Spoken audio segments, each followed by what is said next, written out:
Bonjour à tous, c'est Sandy, on se retrouve pour le point crypto du week-end.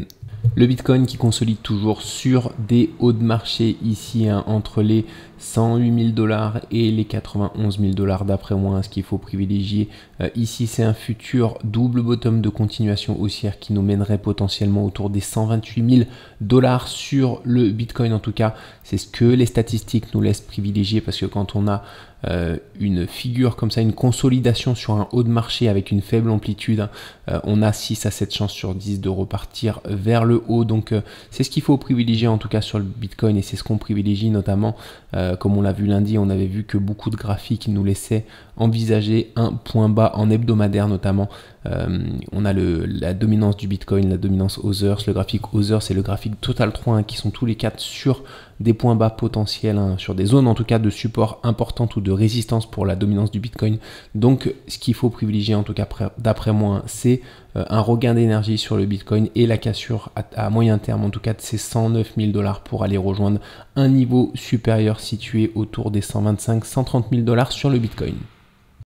L'Ethereum qui évolue également potentiellement au sein d'une grande figure de continuation haussière, encore une fois un double bottom de continuation haussière. On est lors de la descente sur le deuxième bottom en train d'évoluer au sein d'un biseau descendant qui est légèrement impropre, tout simplement parce qu'on a tenté à plusieurs reprises de le franchir à la hausse et à la baisse. Cependant, on n'a jamais confirmé les cassures, que ce soit haussière ou baissière. Ici, on voit qu'on a été rejeté sur la résistance vendredi.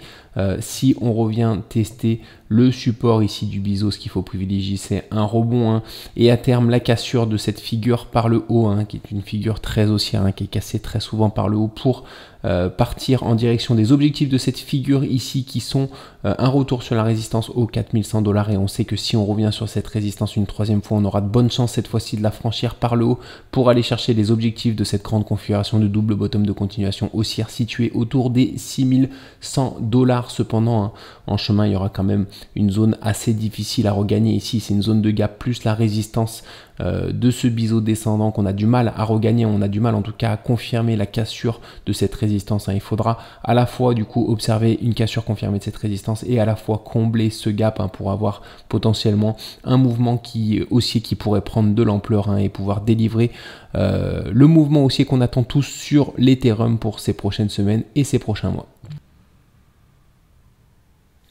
On a vu lundi dernier qu'on avait tenu des zones, qu'on avait atteint et tenu des zones hebdomadaires importantes qui nous laissaient envisager potentiellement un regain d'énergie sur le monde des crypto-monnaies, notamment sur les alts. Ici, je suis sur la dominance du Bitcoin. On a atteint une zone de résistance majeure ici qui date de 2018 ici et qui a joué le rôle de résistance et de support à plusieurs reprises. On a été rejeté violemment ici, donc si le Bitcoin perd de sa dominance, c'est que forcément on aura un bull run et des altcoins qui prendront une part importante de marché. Donc ça pourrait être le cas si le Bitcoin perd de la dominance ici et revient tester les 48%, on pourrait avoir une saison des altcoins qui pourrait être assez violemment haussière. Donc voilà, en tout cas on est susceptible d'être sur un ultime point bas sur les alts et sur le marché de la crypto-monnaie. C'est ce que nous indique ce graphe. Le graphe également Others nous indique la même chose, c'est la capitalisation totale de toutes les crypto-monnaies hors les 10 plus grosses. On est revenu rebondir sur une zone hebdomadaire également sur ce graphe, une zone hebdomadaire qui date de 2021. On a rebondi, donc on est susceptible de partir également sur une capitalisation totale de toutes les petites crypto-monnaies qui augmente et donc un bull run généralisé sur les alts. Le graphe Total 3, c'est toujours la même chose. Total 3, c'est la capitalisation totale de toutes les crypto-monnaies hors le Bitcoin et l'Ethereum. On a également rebondi sur une belle zone de support, ce qui nous laisse envisager une capitalisation totale de toutes ces crypto-monnaies qui pourrait augmenter significativement ces prochaines semaines. Enfin, on a le graphique dominance Others qui est la capitalisation totale de toutes les crypto-monnaies hors les 10 plus grosses comparé à la capitalisation totale des 10 plus grosses crypto-monnaies. Donc on est potentiellement sur un point bas sur ce graphique également et un point bas hebdomadaire qui nous laisse envisager potentiellement un fort mouvement haussier qui pourrait nous mener proche des 20%, qui pourrait un niveau en tout cas des 20% qui pourrait correspondre à une fin de bull run. Donc il faudra rester attentif ici. Cependant, comme on peut le voir sur ce graphique, on est revenu tester un niveau bas qui date de juin 2023. Donc on a bien rebondi en tout cas dessus. dessus avec une mèche baissière et un fort rebond sur cette zone-là. C'est une zone qui pourrait tenir et si jamais elle tient et qu'on repart sur un mouvement haussier, encore une fois, on devrait avoir un mouvement haussier généralisé sur le marché des crypto-monnaies. Rien n'a changé sur DOT qui est toujours potentiellement sur des niveaux intéressants. Alors pour rappel, moi personnellement j'avais vendu un tiers de mon portefeuille crypto-monnaie quand le Bitcoin avait atteint les 88 000 $. Et avec cette partie sécurisée que j'avais convertie en USDT, avec une partie de cet argent sécurisé, je tente de prendre des points bas. C'est le cas pour DOT ici que je pense être potentiellement sur un point bas. Comme on peut le voir, on est susceptible d'être sur un triple bottom qui pourrait ramener DOT ensuite sur des niveaux supérieurs, déjà sur le niveau de résistance situé au 11,6 $ et sur les objectifs du coup de ce triple bottom qui sont autour des 21 $ notamment, et on a une résistance importante au 23,27 $ ici, une résistance hebdomadaire sur lequel le cours pourrait corriger, en tout cas si on atteint cette zone là. Donc c'est vraiment la zone que je vise entre les 20 et les 23 $ pour DOT, en tout cas qui me paraît être intéressante en ce moment et toujours potentiellement sur un point bas en vue d'un rebond haussier. Avant d'étudier la crypto-monnaie Litecoin que je trouve très intéressante graphiquement, en tout cas très clair graphiquement, je voulais vous rappeler qu'on n'est pas des conseillers financiers, que ce soit moi ou Nico, on est simplement des investisseurs indépendants qui basons nos prises de position sur les statistiques qu'on a étudiées en profondeur. Malheureusement, les statistiques de 100% de réussite n'existent pas, donc faites toujours vos propres recherches de votre côté avant de tenter d'entrer en position sur des actions ou sur des crypto-monnaies. Alors Litecoin ici, qui est une crypto-monnaie que je vais analyser en hebdomadaire. Alors pour rappel, Litecoin avait passé de peu ses plus hauts historiques lors du dernier bull run 2021 par rapport au bull run de 2017, de fin 2017. Donc ça avait été une performance légèrement décevante sur le dernier bull run Litecoin.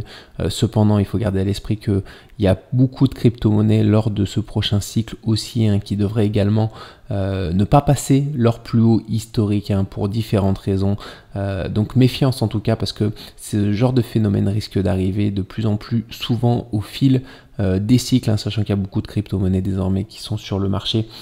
Donc voilà, gardez ça en tête. En tout cas, mais Litecoin en 2021 qui avait légèrement déçu, mais ici qui est très clair, en tout cas, on est susceptible d'avoir formé un grand double bottom. Ici, on a cassé la ligne de coup, en tout cas la ligne de résistance. Les objectifs de ce double bottom se trouvent au 183 et comme on peut le voir ici en hebdomadaire, on est en train de former un canal descendant très intéressant. Alors c'est ce qui se passe assez souvent parfois sur les lignes de résistance, on forme d'autres figures qui nous ramènent également sur les objectifs. Donc les objectifs du Litecoin sur cette configuration sont les 185 autour des 185 $, 187 $. C'est pas pour ça que Litecoin n'ira pas plus haut, c'est qu'on aura potentiellement des prises de bénéfices ici, donc il faudra rester méfiant dans cette zone. Donc quand je passe en journalier, on va analyser ce canal. Ici on a formé des belles rotations, une première rotation, une seconde rotation, une troisième, une quatrième, on revient sur la résistance. Alors soit on casse directement, soit on va effectuer désormais une rotation partielle. C'est ce qu'on voit assez souvent sur ce genre de figure, on peut revenir sur cette zone là. Il y a la zone des 115 que j'ai identifiée, il y a également une zone qui a joué le rôle de résistance et de support à plusieurs reprises, située autour des 104, 105 $. On a enfin une autre zone située autour des 87 $, sur laquelle le cours pourrait revenir s'appuyer. Le scénario catastrophe désormais sur Litecoin, ce serait de revenir carrément tout en bas ici sur les 76, 77 $ avant de repartir vers l'eau pour effectuer une dernière oscillation au sein de ce canal. C'est le mouvement que je ne privilégie pas personnellement. Je pense que Litecoin pourrait s'arrêter, en tout cas s'il décide de refaire une rotation partielle.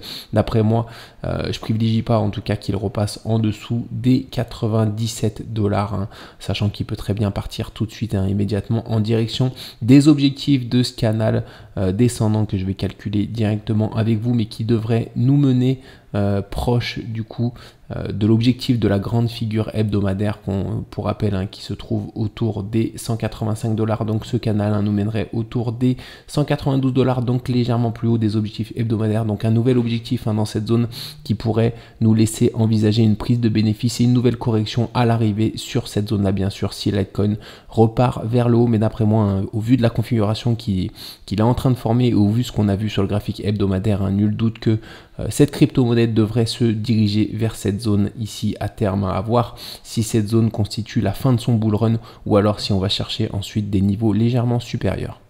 Alors le Litecoin, personnellement, j'en ai pas en portefeuille parce que j'estime qu'il y a d'autres crypto-monnaies qui sont susceptibles de nous offrir des performances plus intéressantes que le Litecoin, même si le Litecoin durant cette période ici de correction a bien tenu, on voit qu'elle a tenu des niveaux assez intéressants.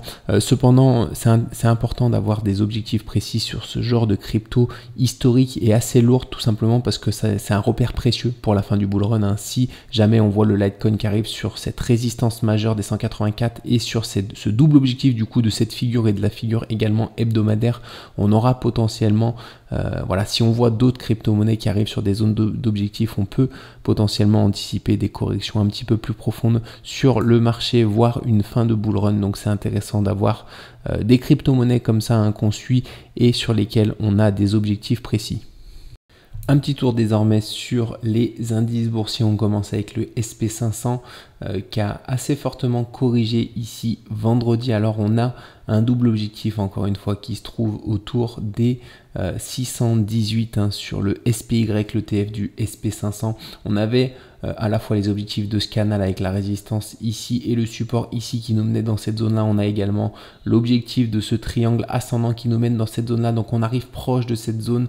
Il faut, comme je le disais précédemment dans ma vidéo du milieu de semaine, il faut rester méfiant à l'approche de cette zone là parce qu'on est susceptible d'observer une consolidation d'un peu plus grande ampleur. Alors ici vendredi on a corrigé, cependant on arrive sur une zone de support. Déjà on a d'autres zones de support légèrement plus bas, mais dans l'idéal j'aimerais, en tout cas ce serait préférable de ne pas perdre cette zone ici, parce que si à partir du moment où on perd cette zone, on va se trouver dans une situation légèrement plus inconfortable, c'est-à-dire qu'on pourrait voir d'ores et déjà une consolidation un petit peu plus longue dans le temps prendre forme. Donc pour le moment elle tient cette zone et je privilégie en tout cas un rebond à court terme pour repartir vers le haut et aller chercher bel et bien ces objectifs, cette double zone d'objectif. Une fois atteinte cette zone d'objectif, à ce moment là on sera susceptible d'avoir une correction encore une fois un petit peu plus longue dans le temps sur le SP500. Même chose pour le Nasdaq, on a corrigé avant l'atteinte de l'objectif de ce canal descendant ici avec la zone de résistance ici et la zone de support ici. Alors cet objectif situé au 550 sur le QQQ, le TF du Nasdaq est toujours à privilégier ici, bien qu'on ait effectué une violente correction. Je m'attends la semaine prochaine à observer un rebond pour repartir en direction de cet objectif, sachant que j'ai moins de zones de support évidentes sur le Nasdaq que sur le SP500, hormis cette ligne de tendance ascendante ici, sur laquelle on pourrait venir s'appuyer si jamais on confirmait cette réintégration ici. On pourrait s'appuyer sur cette zone avant de repartir vers le haut. Donc à voir si on repart directement vers le haut début de semaine prochaine ou alors si on vient chercher une zone inférieure pour ensuite repartir vers le haut sur le Nasdaq.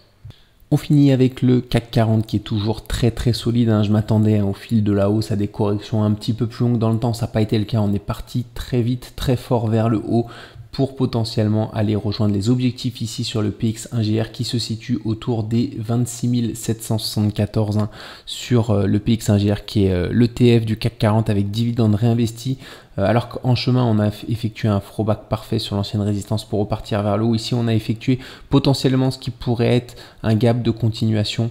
Donc, si jamais on revient tester ce gap, on est susceptible d'observer ici un rebond car c'est des zones de support ensuite. Donc, à voir si le CAC 40 continue sa chevauchée haussière pour aller atteindre directement les 26 770 qui sont son objectif de ce grand double bottom, ou alors si à un moment donné, on effectue une pause et une consolidation consolidation avant de repartir vers le haut pour aller chercher cet objectif, hein, sachant qu'ici on a déjà formé une belle poussée haussière ici et que pour qu'une poussée haussière soit saine, hein, forcément il faut qu'il y ait des consolidations en chemin. Donc à voir ici si on forme d'ores et déjà une petite consolidation en vue d'une continuation haussière, ou alors si on part directement vers le haut atteindre les objectifs de ce grand double bottom sur le CAC 40.